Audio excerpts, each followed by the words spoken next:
So today, well, first I'll introduce myself. I'm Shauna Fleischbein with Castle Group. I do business development for Castle for the greater Tampa and Sarasota area. And I am joined by our regional director, Fiona DiDomenico. So I'll let her introduce herself and then she can pass it along to let the rest of the panel introduce themselves. Thank you, Shauna. Appreciate it. Happy to be here. Got echo going there. Okay. Okay. Is it gone now?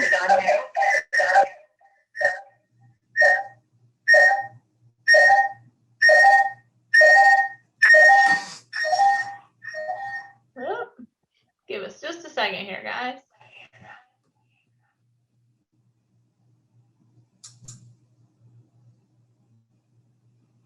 How about now? Is that better? Much better. Okay. Sorry about that. So I'm Fiona DiDomenico, Regional President with Castle Group. Thank you so much for joining us all today. And thank you to all of our experts that have joined us. Who can believe, right? We're about to walk into hurricane season. And, you know, reasoning with hurricane season, I'm not sure how much reasoning we can do, but hopefully we can give you some great tips today that you can all take back to your communities. So a little bit about myself and Castle Group. I've been with Castle Group for 12 years, and we cover obviously everywhere in the state of Florida. We're also in Texas. And we really focus on communities where we can put a team on site. Most of our communities are highly amenitized, meaning they've got, you know, wonderful, you know, facilities for the residents, whether they are towers or HOAs. We have a little bit of everybody on today's call, so we'll be answering questions regarding condos and HOAs. And whatever questions we don't get to today, at the end, we'll definitely have contact information for everybody. Feel free to reach out to us directly. Happy to help any way we can. So I'm going to turn it over, Chris, if you'd like to introduce yourself and your company. Good morning, everybody. My name is Chris. I'm with Right Way Emergency Services. Sorry, getting a little feedback there. Is that better? Yeah, there we go. I'm with White Ray Emergency Services. We are a family-owned and operated restoration contractor, basically from Tampa down to Marco Island. We work primarily on the west coast of Florida, but we don't stop there. We do work basically in the event of emergencies. We're kind of a restoration contractor that can work with you as far as any of your properties. We've got some really good information, I think, as far as our lessons learned and other things that we've had from previous hurricane seasons, including Irma. I think that's our most recent one. So I think today's going to be really good, and I'll turn it over to Austin to go ahead and introduce himself as well. How's everybody doing this morning? It's Taco Tuesday, so everybody's got to be pretty happy. My name's Austin Magna. I'm from Assured Partners. We do commercial insurance for condos, HOAs, you name it, we do it. I actually grew up in a family of all property managers. So if you ever have any questions, you know who to call. And last but not least, we have Steve. Good morning, everyone. I'm Steve.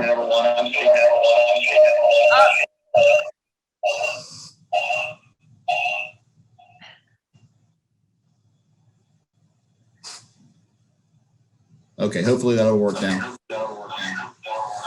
I'm Steve Roach, regional business developer for Brightview Tree Care.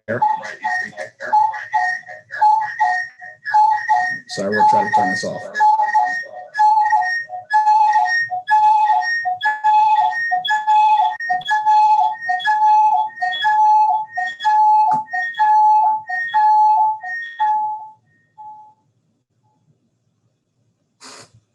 And Shauna, am I still getting that? You're good. Okay. My name is regional business developer for Brightview Tree Care. We're the largest tree company in the country that does not do utility work. I specify that because, as many of you are aware from being managers on properties, your residents demand a lot more than what you'll see on the sides of the road when people are cutting trees off power lines. We are very, very proud of our working relationship with Castle. Hope to continue moving forward with that. My region covers from Marco Island to Palmetto. We service HOAs, governmental entities, and condo associations in those areas. So I'm pleased to be here. Look forward to helping you. And as always, if Brightview can be of any assistance, please don't hesitate to reach out. Perfect. Thank you, guys. And just so everybody knows too, before the end of the week, I will send out an email to all of everyone who registered, and that will include a link to this recording, as well as the PowerPoint presentation and the contact information for everybody here today. So, so I will send that out to not only those who are here right now, but those that may not have been able to make it. So, without further Perfect. ado, Thanks, Fiona, Donna. you want to take the take the floor? Yeah. So, right, preparing for the storm.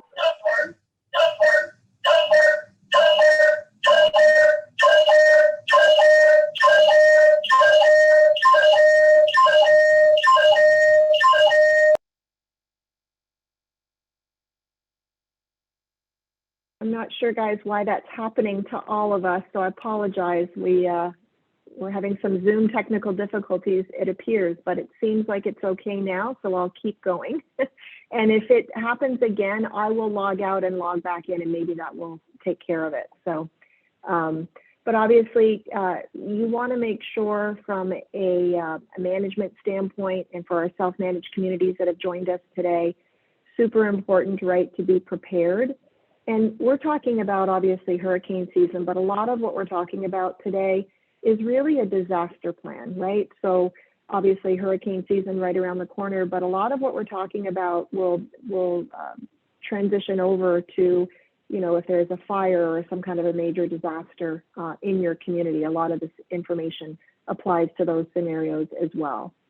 So kind of the best practice standpoint from management is what we do at Castle is, first of all, we have a whole, what we call, like, you know, a search team, and it's all of our different areas. We all come together. We get on a call. Our call is scheduled here shortly. I think it's this week or next week. And we walk through from a high level with every community. Do they have their board of directors, you know, and resident contacts lists, right? So the manager needs to have literally an old-fashioned hard copy of that. Of course, we have it all available digitally, but you never know, you know, if there's a major disaster, is everyone going to have access to that information? So certain things you want to have hard copy as well. So board of directors, you know, names, phone numbers, contact list, all of the important vendors, right? Who do we need to contact? And super important for any vendors that are going to be involved, right? Obviously your emergency restoration, your insurance, and landscape. We want to have those discussions with the vendors before hurricane season, not once a storm has hit and you're calling in a panic. So we always try to make sure that all of those relationships are formed beforehand. Some of the other great things to have, you know, on hand is a site map, and have a full discussion, you know, with your vendors regarding where are we going to put the debris. You don't want to be walking into you know, a disaster and trying to figure out, okay, where are we going to go with all of this debris that we have to haul, you know, out of the streets. All of that needs to be fully vetted ahead of time with, you know, with your manager, with your management company, with the board. And a lot of our associations, especially the larger ones, have their own CERT teams as well on site. So we want to get with them and make sure everybody's on the same page, so that in the event of a disaster, of a hurricane coming through or a big storm, everybody knows what to expect. Other things that are important, obviously, is to make sure, you know, where are your shutoff valves? And again, work with your vendors, right? This is where, you know, Chris from Right Way would come in, right, to take a look. And Chris, anything you want to comment on from that standpoint with being proactive? Yeah, absolutely. So I think, Fiona, you hit on it. Having these conversations, I think, beforehand with your vendors, whether it be landscaping, obviously that's a big one, just because you do want to make sure that, again, debris removal is very important. You want to make sure that you can clear the roads and everything else. The one thing from our standpoint is emergency services needs to get in first and foremost to your properties to be able to get access to it and to be able to start the process of us getting in there. So I think by having these contracts or having these agreements or understanding prior to hurricane season is very good. I can tell you that from our standpoint, after Irma or any other large disaster, we're inundated with calls, whether it be landscaping, roofing, any of your contractors that are on site.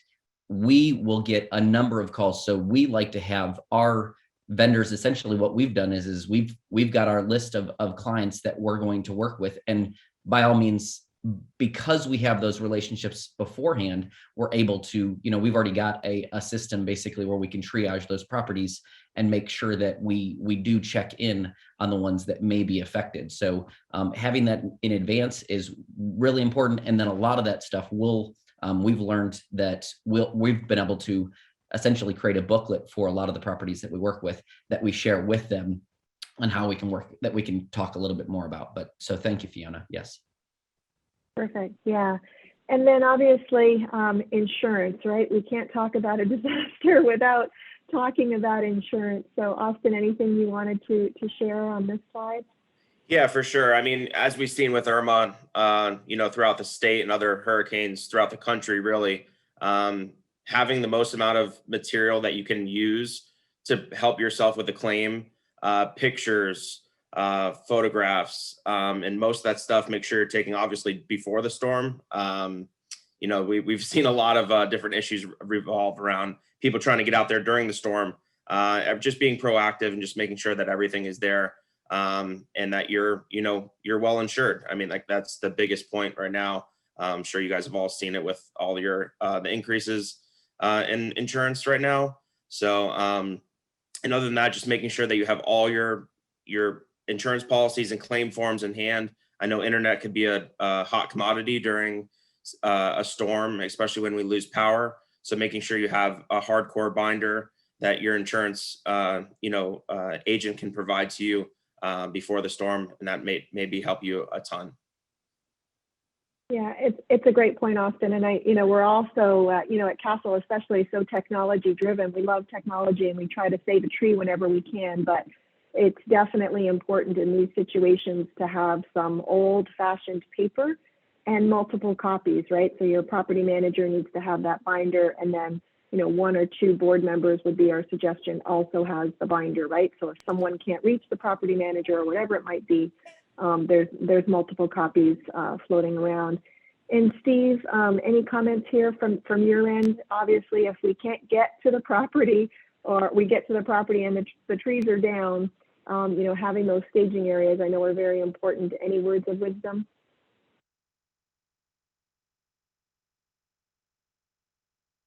Still on mute, You're Steve. muted, Steve. So many of you are aware of this as we service your properties, but Brightview Tree Care is a level 1 disaster response team through FEMA. The level 1 teams are the only ones that are authorized to come out and do tree removal or debris cleanup just after your emergency responders come in. A lot of times we're called in before the emergency responders because they can't access the properties. As you remember from Irma, especially in Fort Myers and Naples, one of the issues was your level 2 and 3s cleaned out debris, stacked it in a staging area, sometimes beside some of the retention ponds. And then the secondary wind came through and blew those into the retention ponds. So Fiona, you bring up a very good point of debris removal. That's absolutely essential. So whatever vendor you're working with, make sure they have the capability to remove the debris from the site that day and not just stage it somewhere to where it can become its own issue. Excellent, excellent. And I think that also speaks to, again, right, it takes, we all know the term, it takes a village, and this, preparing for a disaster, you can see just on this very first slide, it requires coordination of a lot of different experts. And so, from a Castle standpoint, what we like to do is put the plan together and then, meet with, if there's a CERT team on site, meet with them and have everybody poke holes, right, in the plan, and then bring in, like the experts we have on the screen today and say, okay, guys, you're our partners. Here's the plan. Poke holes in it. Walk us through. We want to learn from your years of experience. What's happened in the past, and because simple things, can make a difference. So very important. And of course, last but not least, making sure we have a good relationship with local emergency management. They know who we are. They know that we have a plan. From our larger community standpoint, we're highly engaged with them so that they know they've seen our plan and, evacuation routes, et cetera, all being identified ahead of time. I think you can go to the next slide, Shauna. Perfect. Thank you. So proper planning in place, right? Meet with vendors. That's what we're talking about now. Does all sorts of things, right? From, we've got some examples here, the swing gates, pool gates, security gates, right? The arms have to come off when the winds hit a certain amount. If you have a security team on site, in gatehouses, when are they going to leave? What is the agreed upon process once those guards actually leave for their own safety? Who is going to, do all of this work that needs to be done? All of that has to be worked out ahead of time. In our condos and in our towers, if there's generators, right, there's load tests that need to be done. We need to make sure that we're not calling for, generator fuel, a day before the storm, because you're not going to get it if that's the case. These are all things that are on the Castle checklist for our team. And what we do is we work with the property managers and the boards, and then our regional director follows up. This is where our home office comes into play, and they're verifying that the checklists are complete for every property, because our Castle CERT team wants to make sure we've got all the bases covered again before a storm hits. Also very important to have the attorney, the association's attorney, review all contracts. Castle's best practice is any contract before the board signs it should be reviewed by the association attorney. You don't want to be having issues, right? You thought you were covered for something, or you thought the contract spoke to some coverage. You want to make sure that that's all vetted with the attorney ahead of time. And then obviously it's talking about here a tiered preparation schedule. So, and that's really how we operate from a Castle standpoint. 72 hours before the storm, what needs to be done?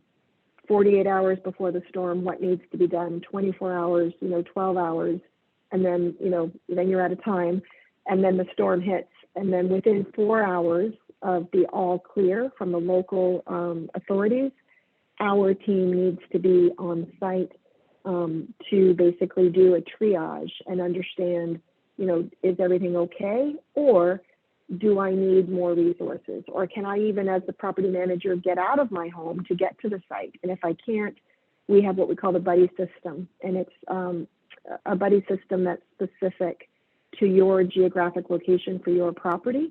So if your property manager can't get out, who's the next in line to come to the property and do that assessment? And work, again, closely with your partners to make sure that they know who's going to be on site doing that assessment. And this is the way it works, right? With storms, some sites, unfortunately are hit really hard, and you could have a building or a community, less than a mile down the road that wasn't hit at all. And so we triage and we make sure we work with all of our partners to make the resources go, where they're needed. And then obviously reviewing the on hand from a property standpoint, we have what we call a hurricane checklist for the managers to have. And this is like a picture of a big Rubbermaid, container. And in that container is caution tape and gloves and masks and, first aid equipment. There's maybe 100 different things that are in that. We call it a hurricane box, an emergency box, and it stays with the property manager in hurricane season so that they always have it with them. In that box would be some of the information we talked about in the beginning, which is those, copies of your insurance policies, the list of the board members' names and phone numbers, et cetera, et cetera. So again, it's just kind of walking through and making sure we have everything we need. Next slide, Shauna.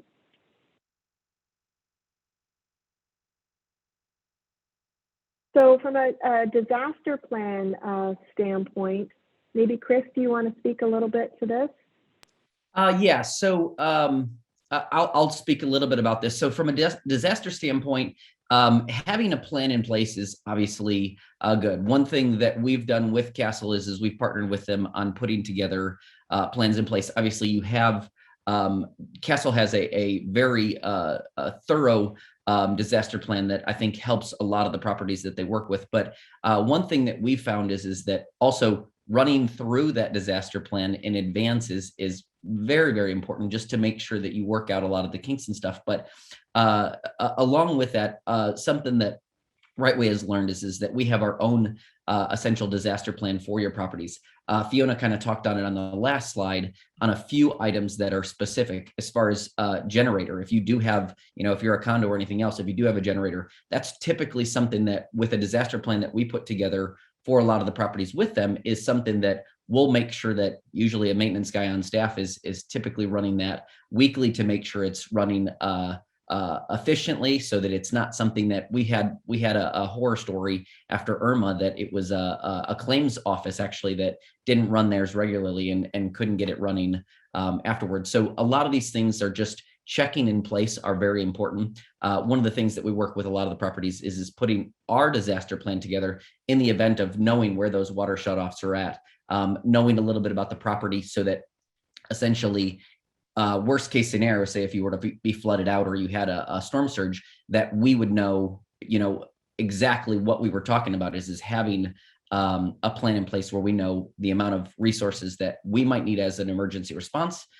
team to be able to come to your property to mitigate any damage. So having that plan in place is very important. And just running through it is just at least checking out and again, working with your vendors to make sure that they're checking everything in place prior to an event. So. Yeah, excellent. And Austin, you want to speak a little bit on the insurance policies? I know you've got some talking points there. For sure. I mean, the biggest talking point right now is we've seen that issue happen on the East Coast, down in Miami where the building collapsed. You have to know if you have ordinance coverage. I was telling a couple of them yesterday, unfortunately, to talk about ordinance and law is probably be a 2-hour webinar. So if you do have any questions about that, they'll shoot you my email between Thursday or Friday. Feel free to shoot me an email, and I have a bunch of different information on that. But make sure you consult with your agent about that. I think it's very, very big point right now. Make sure you're aware of your hurricane deductibles and such. Those are very important. I know prices for insurance are going skyrocketing, and everybody does want to save $1, but saving $1 now might cost you a couple $100,000 later.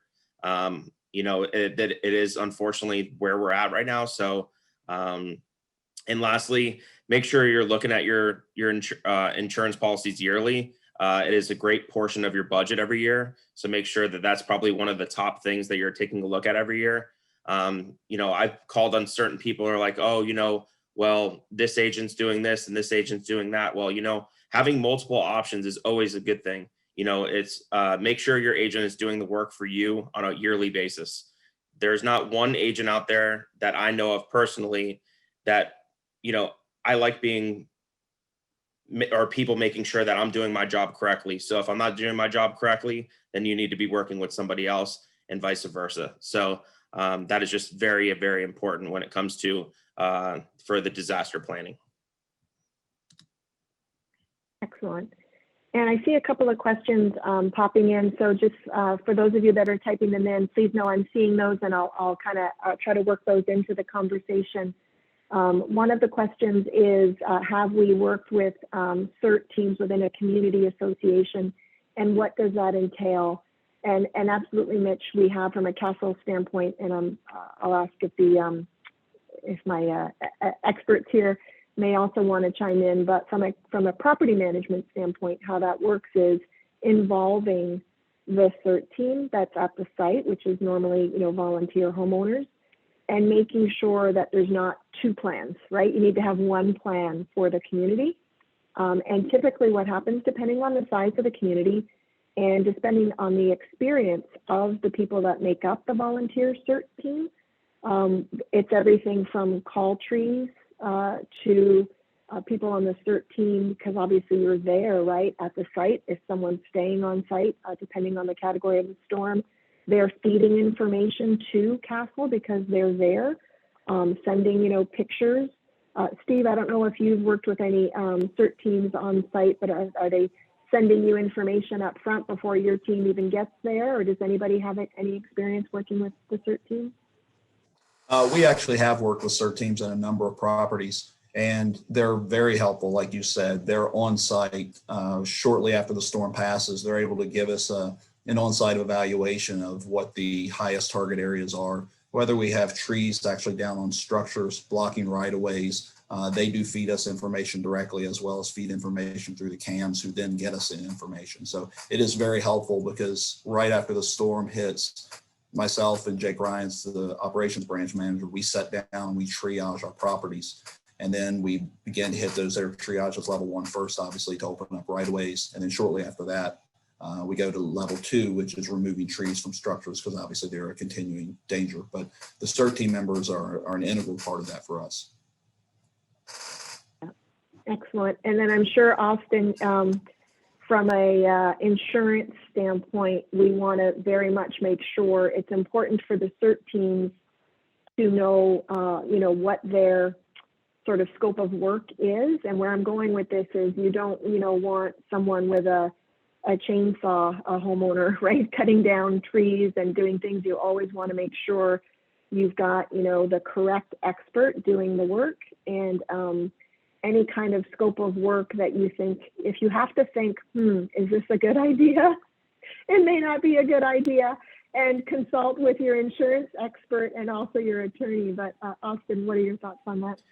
For sure. If like my dad has always told me, if you have to question it, you probably shouldn't do it. It's one of those things, especially when it comes to, the smallest things. The majority of Southwest Florida is a bunch of people from the Midwest, and everybody that wants to do stuff themselves. Unfortunately, screwing in a light bulb could,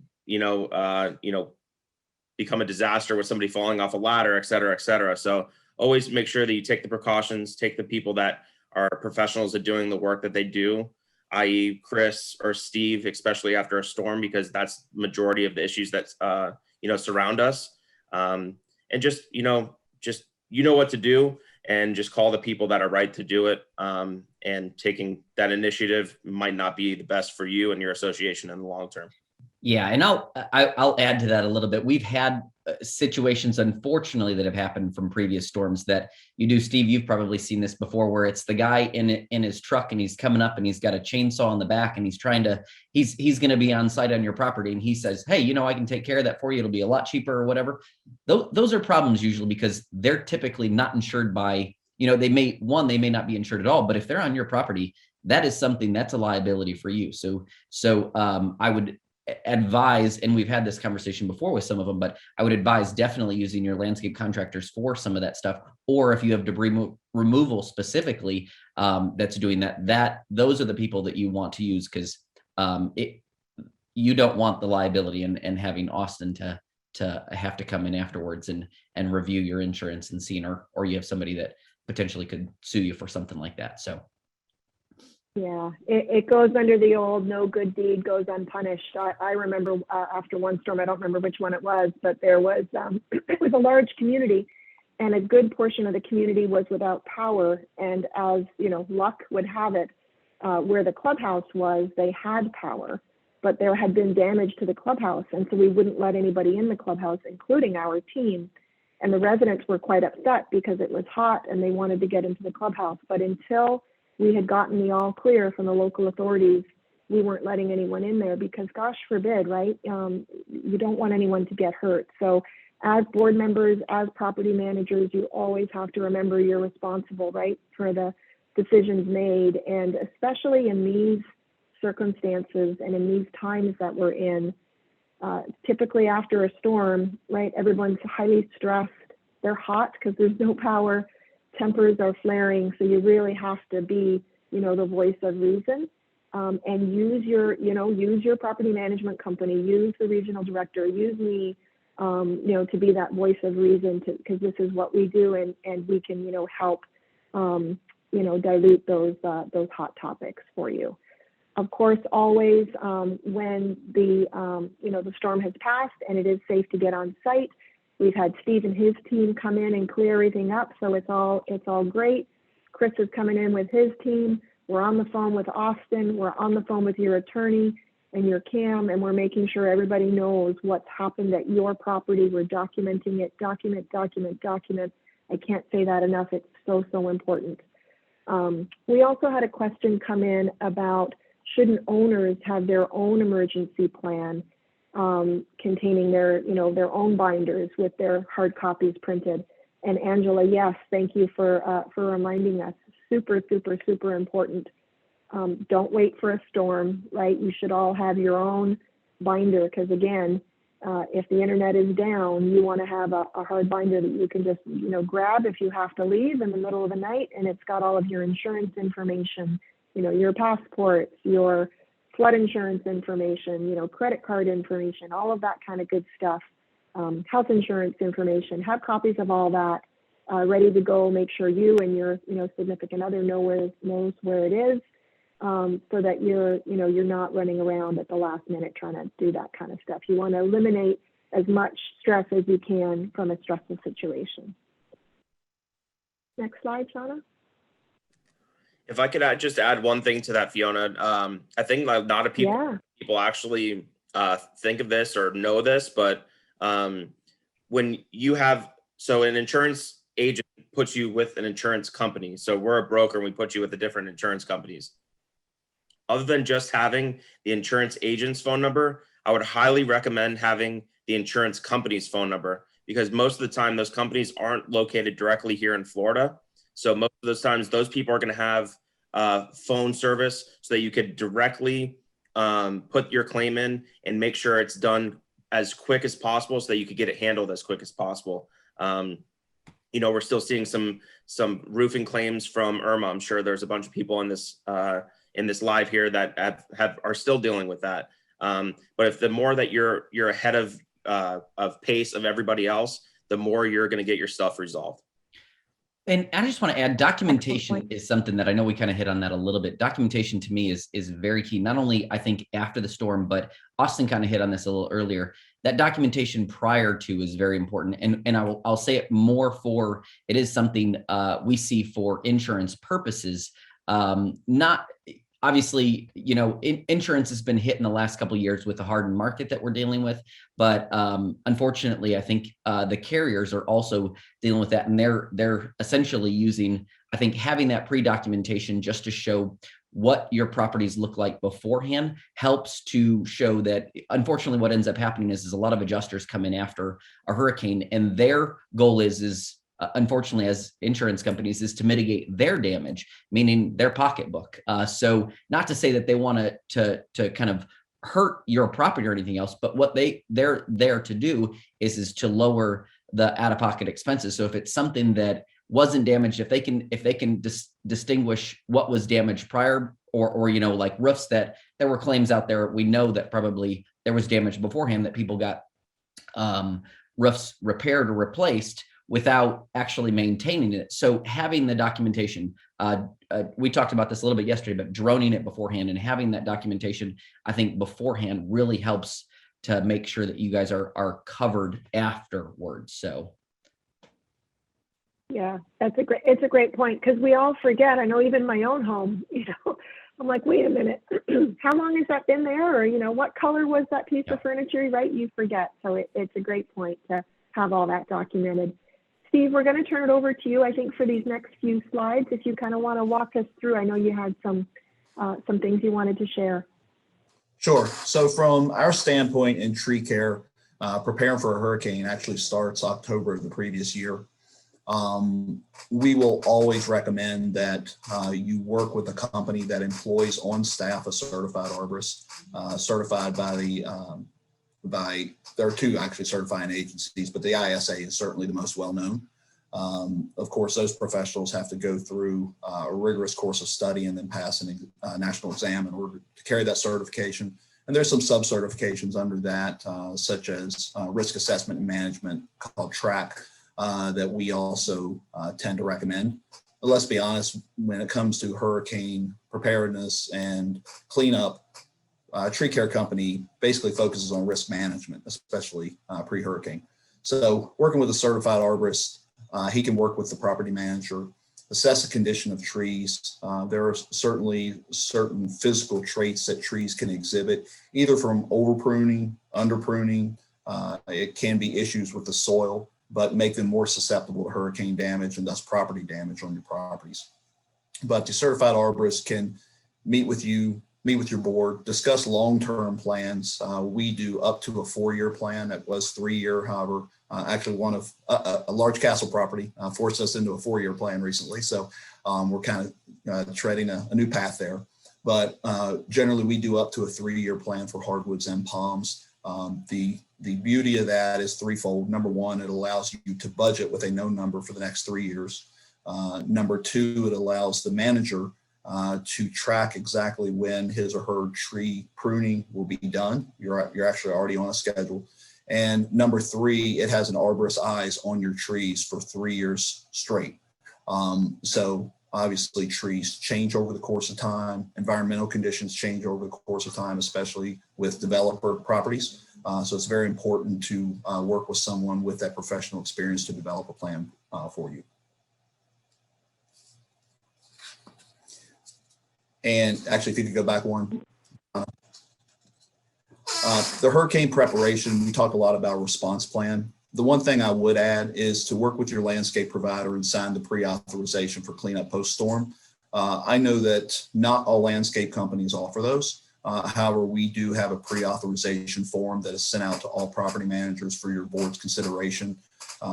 They will be coming out this month, actually. And what that does is that gives you, as the property manager and the board, that gives you the predetermined rates for response and cleanup. Now, there are some variables in there that aren't priced as a flat rate. For example, if you have a tree on a structure, a large hardwood tree that has to be removed. But the import is to have a plan, because post-hurricane, especially if we have a lot of hardwoods down, everyone immediately starts looking for a response company. Not all tree companies can respond. Very few landscape companies can respond as level 1 responders. So what we do as a level 1 responder is everyone that has signed up with the pre-authorization, they take priority first. The only exception to that rule is, since we are Sarasota and Manatee County and Sarasota City's arbor vendors, if they have main thoroughfares that are blocked, then they have to take precedent for emergency services. But other than that, our communities that have the pre-authorizations, they take priority. And then after that, any level 1 requests for assistance that come from properties that have not signed up pre-authorization, we will respond to those calls. We already talked about the arborist assessment of the trees. Like I said, for us, hurricane preparedness really starts in October, November with tree pruning. Please, please, please address your diseased trees. In Southwest Florida, primarily, we're dealing with palms such as Ganoderma or Phyllobiopsis. Those are both fungal diseases. When they attack your palms, it literally eats the root ball from the bottom up. Phyllobiopsis actually starts at the head and eats down. It creates decay pockets, and when the root ball of a palm is damaged, then it does not take a lot of wind in order to knock that tree over. As you're aware, we have a lot of very large royal palms and also Washingtonian palms here, and they cause a significant amount of damage when they fall. So please take care of your diseased trees as soon as possible. And I asked the question of cultural issues that are associated with your property, which will increase storm damage. And Sean, if you could go to the next slide, please. So this is an example of poor tree structure. If this tree had undergone proper hardwood pruning, then it would not have had that area of decay or pocket of decay. It also has a condition called included bark, where the tree has tried to essentially solve the issue itself by growing the bark down into the decay pocket. Unfortunately, that's caused a weak spot. And then when the wind and the heavy rain came through, then that caused the tree to suffer a catastrophic failure of the structure, and half the trunk in essence fell over. Obviously, you can see the size of the wood that's on the ground. That would cause significant damage if it did strike a structure. That was actually a property up here in Bradenton, and that was not during a hurricane. That was during a regular storm. You can go to the next one. Poor pruning practices is something we see a lot in Southwest Florida. It's primarily from untrained companies that should not be pruning trees. It very rarely is it from the major tree trimming companies. However, that tree on the left is a situation we see in a lot of oaks. It's called line tailing. And in essence, what ends up happening is all the under foliage is cut out and it makes it look like a sail, and it acts like a sail. So when the wind comes through, it doesn't have the penetration. It makes that tree very heavy up top. The ground becomes saturated, and in essence, the root structure gives way. And that's why you see the entire lateral root structure in the picture to the right just pulled out of the ground. And you can go to the next. And I asked the question of which tree is properly pruned. It actually is the tree on the left. The tree on the right is much prettier. We would all agree to that. However, the tree on the right allows no wind to pass through. And again, we get back to the same phenomenon with the previous slide. That tree is a hazard and liability. Property managers, please try to convince your boards not to lollipop or circle prune trees. It's bad for the tree. It actually will inhibit the proper growth of the leaves, which will cause tip dieback. That causes the tree also to create water sprout growth on the inside, making the canopy that much heavier. So when you do that to the tree, it actually encourages leaf growth to flush out and just makes your canopy even heavier. It makes your tree need maintenance pruning even more often. And last but certainly not least, everyone in Southwest Florida knows that our soil is very porous. It's very sandy. Certainly does not give our arbor friends the stable roots system that it needs. In addition, many developers plant these live oaks in the beauty strips between the sidewalks and the streets where they should never be. And many of you managers know this, as we regularly remove them as much as the municipalities will allow us. So there are efforts that can be taken by an arborist to correct some of the root and soil issues. Everything from root pruning to we can actually do soil aeration, which involves an aeration spade, which helps to break up the soil underneath if it's too compacted. And then we can fill those areas, we can backfill it with good quality soil. That makes the root structure a lot stronger. And then of course, with proper canopy pruning, that makes the tree much less susceptible to hurricane damage. All right, excellent. Thank you, Steve. And then Austin, maybe I think the next few slides are mostly insurance related. Would you mind kind of walking us through? You're on mute, Austin. There we go. So this is kind of a little bit of what we covered before. What is considered a disaster? How does the association pay for these things?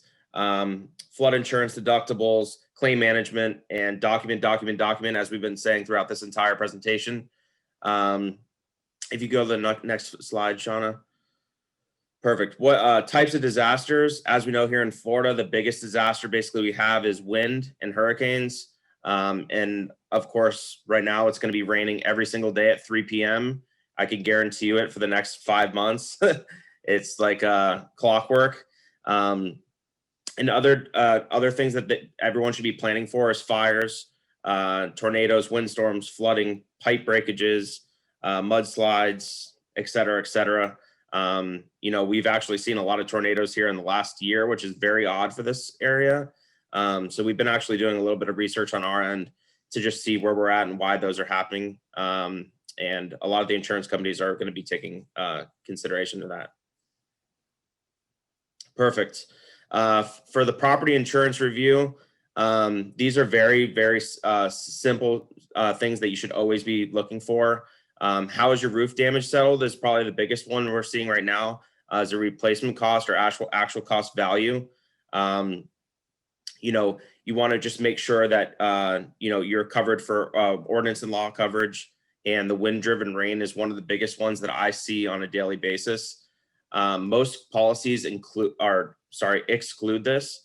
Wind-driven rain is when rain goes sideways. You can't see my hand because of the big hurricane behind me. But when the rain goes sideways, it gets under the fascia and a bunch of different things, especially if you have a high-rise condo, rain blowing into the units, causing, leaking, etc. That seems to be one of the biggest things right now, especially because the winds have been very high here in Florida in the last year or two. I'm from the East Coast, So the winds are always high over there, but on the West Coast, it's actually very different here in the last few years. I was actually doing some research the other night, and the amount of wind over here has actually gained over 5 miles per hour in the last 5 years alone, which is on an average basis. So if you could go to the next slide, Shauna. Perfect. Deductibles. I think this is the biggest one right now, especially with everybody's prices going up, insurance related. Your AOP deductible is something that people are seeing increase quite a bit, along with their wind and hail and hurricane deductibles. Keep your deductibles as low as possible without going over the budget that you guys set for your association. Obviously, deductibles are very, very important, especially the example that I like to show is the one here on the bottom. It's the furthest at the bottom example. If your building has a $5 million value, which is a very common here on the west coast of Florida and pretty much on the east coast as well. If you have a 2% hurricane deductible, you're going to be paying about $100,000. And if you have a 10%, or which that's very rare to see, but if you have a 5%, you're going to be paying up $250,000. And that's straight out of the pocket of the association. So, when trying to save a few $1,000s or a few $100s, I always go with the lower deductible. I think everybody basically knows that, but I can't reiterate it enough. I've seen so many people come back to me after storms and be like, hey, Austin, I really wish we did not go with that higher deductible because it would have saved us a ton of money. Hindsight's 20/20.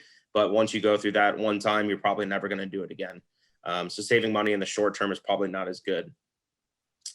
I'll go through one part on this, and then you guys will also get this sent to you. I just feel like this is the most important one.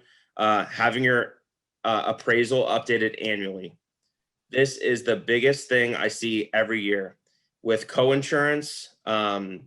When your property is not up to value, and with all the prices and increasing in Florida with real estate, I think it's incredibly important that you have your appraisal updated every year. You're supposed to get it done every 2 to 3 years, but I recommend every year. It actually saves you money in the long term because updating it on a yearly basis, the company only just has to do a few little updates rather than doing a whole new appraisal for you. So I think that's very, very important. And that'll save you as well when it comes to getting, let's just say you had a large claim, or you had a claim that doesn't reach that deductible for your hurricane. It's going to be a massive help. And if you have any questions about that, obviously feel free to give me a call or shoot me an email.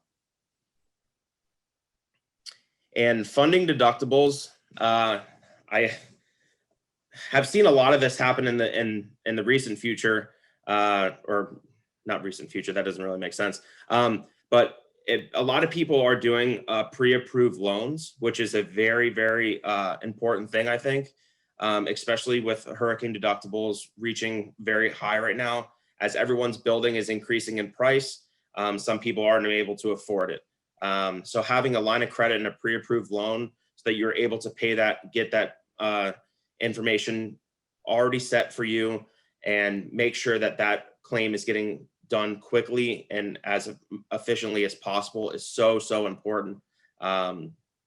If you have any questions about that, I'm not really a banker, so that's somebody you would have to talk to, but it's definitely something that we recommend just Austin, in case. Yeah, Austin, I can want to hit add, on that a little Austin, bit. if I could.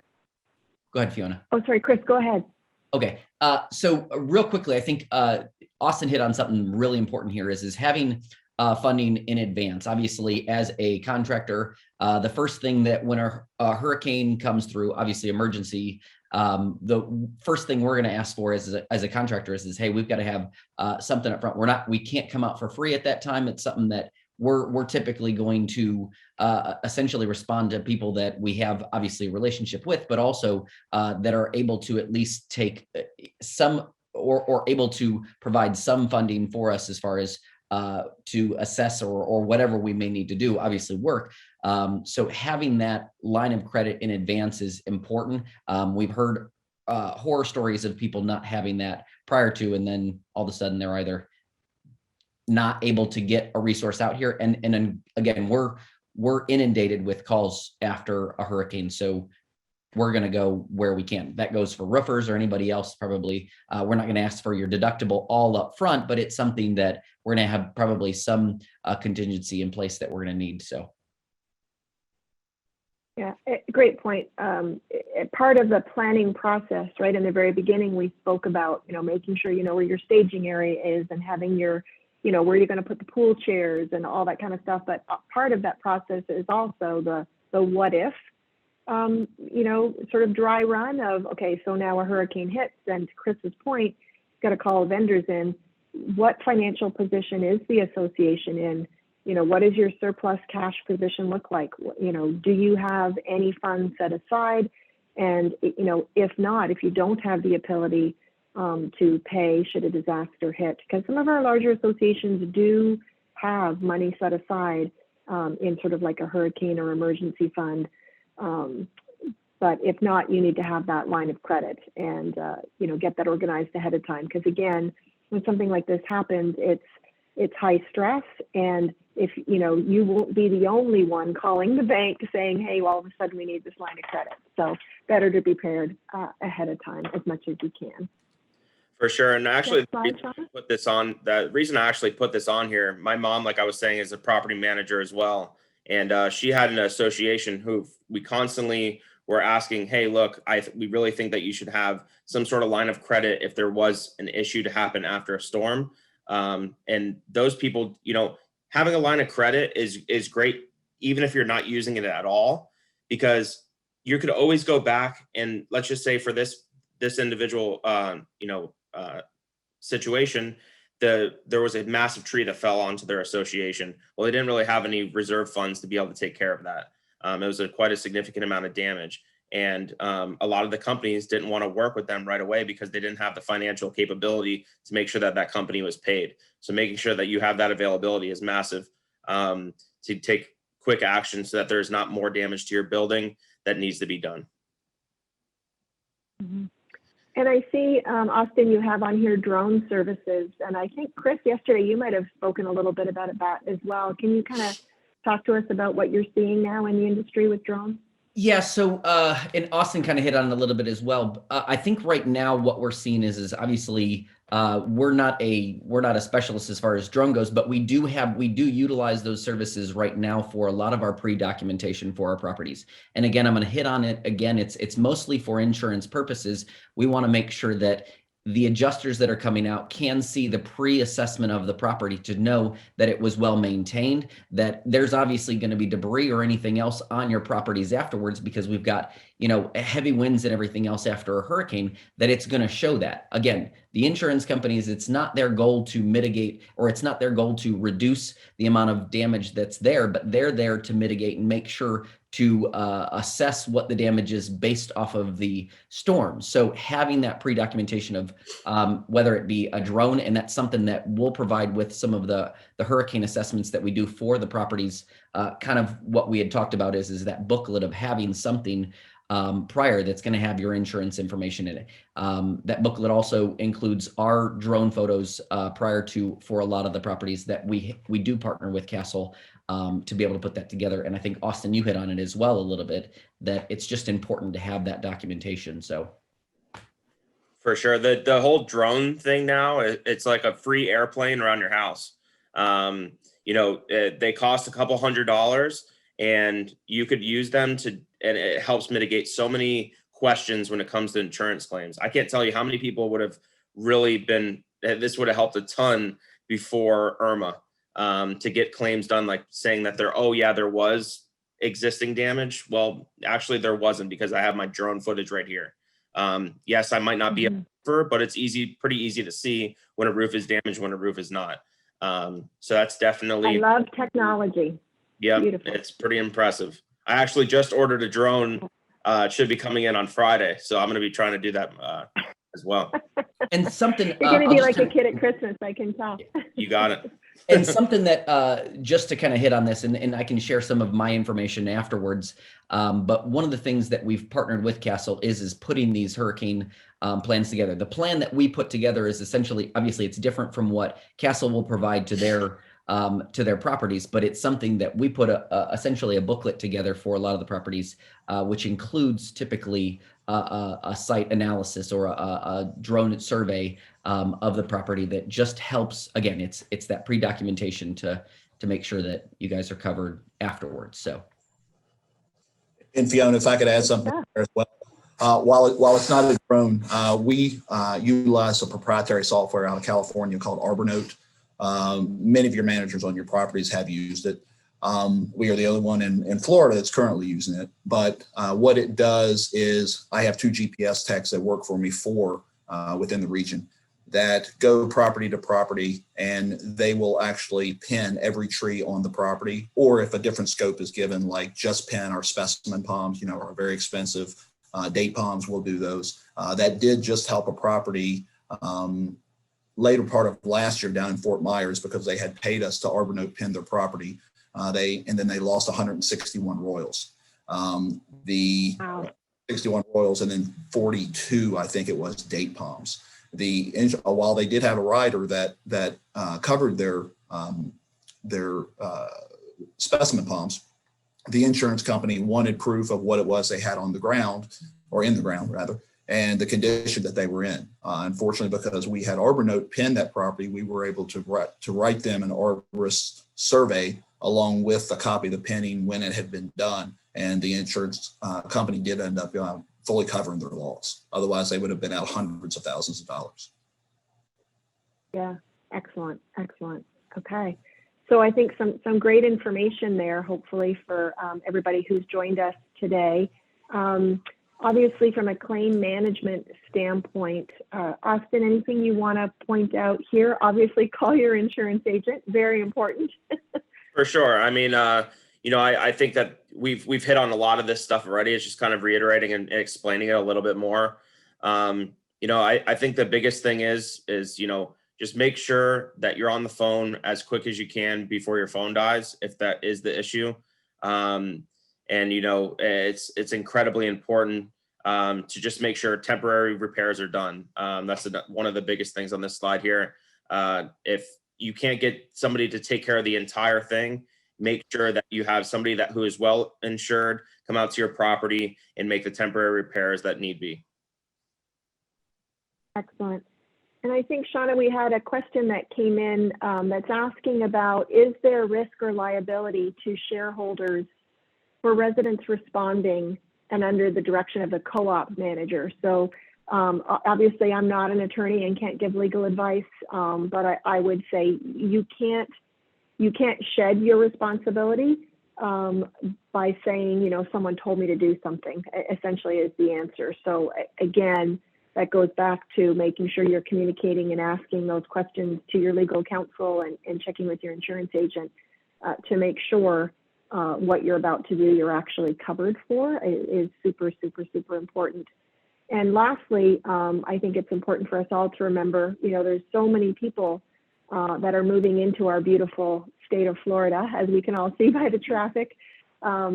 And they haven't been through a hurricane before. So from a management standpoint, a huge piece of this puzzle is communication and education to the residents in the communities so that they understand, right, what they need to do first and foremost to be safe, and then to protect their home, and what is the process, what's going to happen on site. The more we can educate the residents ahead of a storm to know what to expect and give them something that they can, literally look at and follow along with, the better, a bad experience will be for everybody, at least if they know what's coming and what to expect from the management team. So that was all that I had on Austin. Any parting words? And we'll kind of go around the room a little bit. Yeah, for sure. I just want to say thank you to everybody for coming today, taking some time out on your Tuesday. I know, it's a very important to learn some of this stuff. And lastly, one thing I wanted to say about insurance in general is a lot of property managers try to answer questions themselves about insurance and don't actually just go straight to the source. Look, if you have any questions, shoot the board member our number or our email address and have them give us a call or shoot us an email. And we'll be happy to answer those questions, especially when you're talking, policies and questions regarding that. Don't try to answer those. Shoot us an email. Even if we don't do the insurance for them, I'm more than happy to answer a question. That's what we're here for. And if we could help you at any point in time, shoot me a message on LinkedIn or shoot me an email, and I'd be glad to help. Fantastic. Chris, how about yourself? Yeah, two things actually. I kind of want to hit on what Austin had said too. Obviously, if you have any questions, it's something that I think it's best to go to your local experts that you have. We'd be happy to help out with anybody. Same thing if we're a partner or not. But I would say one thing that I kind of want to hit on is obviously we've kind of exhausted that having vendors lined up in advance is good. One thing I will just say that I think is kind of important. Fiona, you had hit on the fact of just reviewing those contracts in advance by an attorney. I'd say the other thing I would say is if at all possible, getting those vendors set up in advance and using somebody that has a local presence. Unfortunately, after a hurricane, what happens is you have we're inundated with calls, but at the same time, you have companies that are coming out of state that are coming in. Unfortunately, what happens in our industry a lot of times is they're not bringing all of their staff with them. What they're typically doing is bringing in some of their management, and then they're hiring local, utilizing temp labor, usually people that are without a job that are in the area. And unfortunately, what we run into a lot with properties is they're on property. They're either there's theft issues that we see. There are just a number of issues that come up that I would recommend using somebody local. And there's a couple other reasons why I would say that. Not only just the theft issue, but also using local. We're going to have local resources as far as our subcontractors that we're using that can come in and know what's here, knowing if we have a relationship with FP&L and when power is going to be restored. So, I mean, from Austin's standpoint is you're reviewing your insurance contract, but also knowing when you're going to get power restored. We've had horror stories of issues where people have had their properties mitigated, and then all of a sudden they're still without power for 7 more days after that's done, and they have mold issues, and then they end up utilizing more funds that they need. So there's a lot of things that we can get into, and we'd be happy to offer any more information, but those are just, I'd say, hire local if at all possible. So. Excellent point, Chris. Thanks. And thanks for being here. And Steve, last but certainly not least. Yes, ma'am. First off, thank you everyone for taking the time to attend what is a very informative and very important webinar.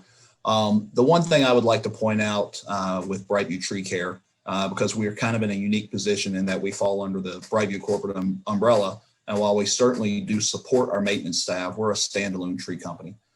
We work on a number of properties where maintenance is provided by other vendors. And there's a whole slew of them, but we still provide the tree care on those properties.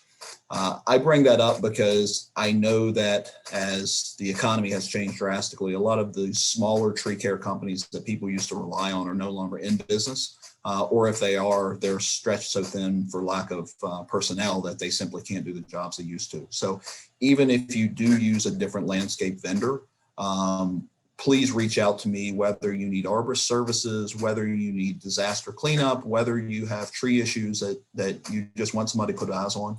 I'm more than happy to help you out in any way that I can. Like I said at the start, we very much value our relationship with Castle. And Brightview Tree is here to do anything we can to help you on any of your properties. Excellent. Thanks, guys. Well, listen, from a Castle standpoint, to our experts, thank you for being here today. I enjoyed chatting with you. Every time I do this, I learn something. So it's phenomenal. I really respect everything that you all do.